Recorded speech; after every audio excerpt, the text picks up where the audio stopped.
Hey guys, welcome back to another build video. Today's challenge was quite a tough one, because a friend of ours wanted a PC build for under 800 euros. The PC build should resolve about Assassin's Creed, should be capable of AutoCAD and playing games. Which is why I'm joined by Manny today, who knows everything about the bang for a buck.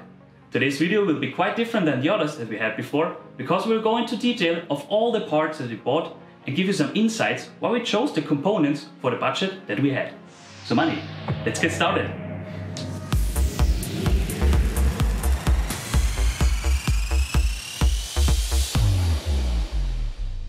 So Manny, which components did we choose and how much money did we actually spend? Well, for all of the components we spent about 750 euros plus 20 shipping, so that's total 770, which is quite nice. And before we go into detail for all of the components, just keep in mind that these are the prices we paid here in Austria, so the prices for you may vary, especially depending when you watch the video and your region. At the center of our build will be the Ryzen 5 3600. As we mentioned in the beginning, this PC will be used for both productive work as well as gaming. And the Ryzen 5 3600 is just an awesome all-round CPU, it has great multi-threading performance and it also doesn't really lag far behind in gaming. It costs around 204 euros, so it's really good value. And we also could save a buck or two because the included stock cooler is actually pretty usable and it also doesn't look that bad. Looking at you, Intel. We will put our CPU onto a Gigabyte B450M S2H. This micro ATX board will fit just nicely into our case. Yes, we know the Ryzen 5 3600 would actually support PCIe 4.0, but neither our SSD nor our GPU makes use of it, so we don't really need it. We're fine with B450. Oh, and this board costs just 60 euro, so that's great value. For RAM, we just bought two 8GB sticks of Corsair Vengeance LPX, running at 3000 MHz. So nothing really special, just some good old reliable RAM coming in at 64 euros. And 16GB should also be enough for most current games as well as productivity tasks. As a GPU we will be using the RX 590 Pulse from Sapphire.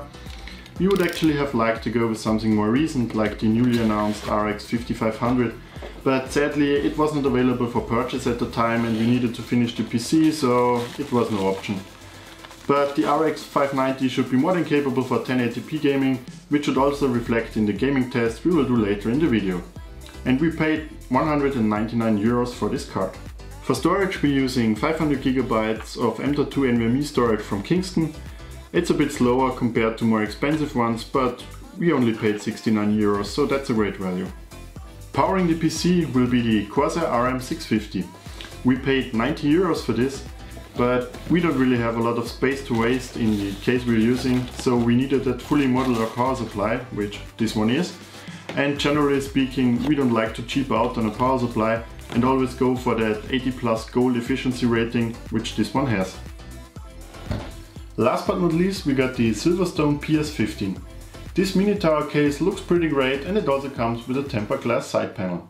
Considering the price of just 59 euros, we figured it was a great deal. So with the parts list out of the way, let's put together this build.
Alright, so assembly is done and it's it's not beautiful.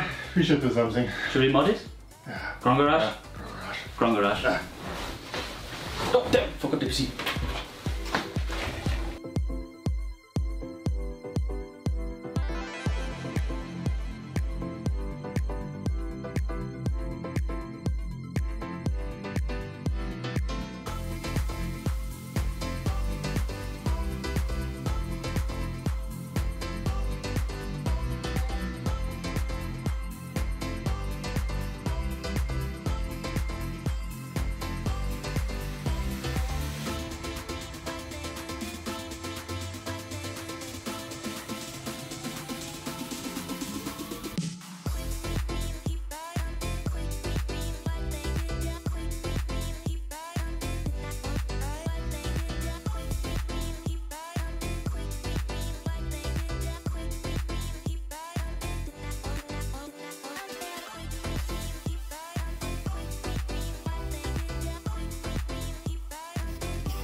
So before we take a closer look at how the final build looks like, let's talk about how much performance you can actually get for 770 euros.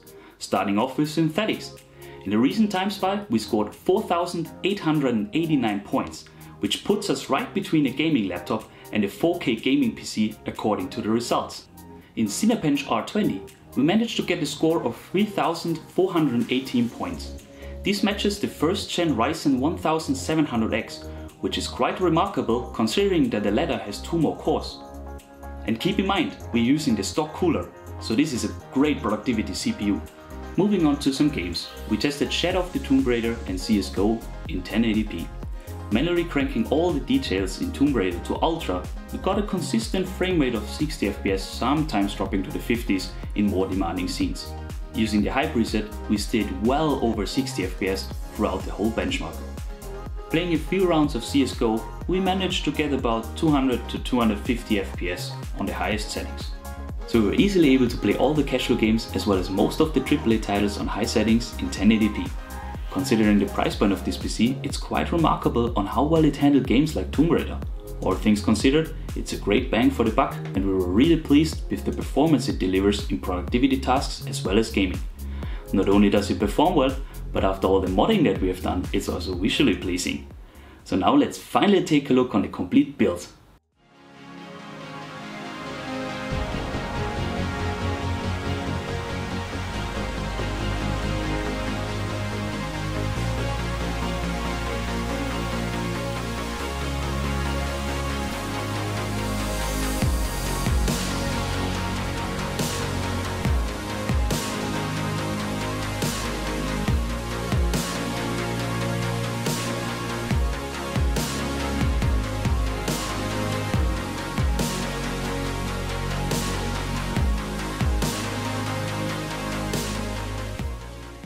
Thank you guys for watching. If you enjoyed this video, leave a like. Check out our merchandise, the link will be in the video description. Don't forget to subscribe to our channel and we will see you guys next time.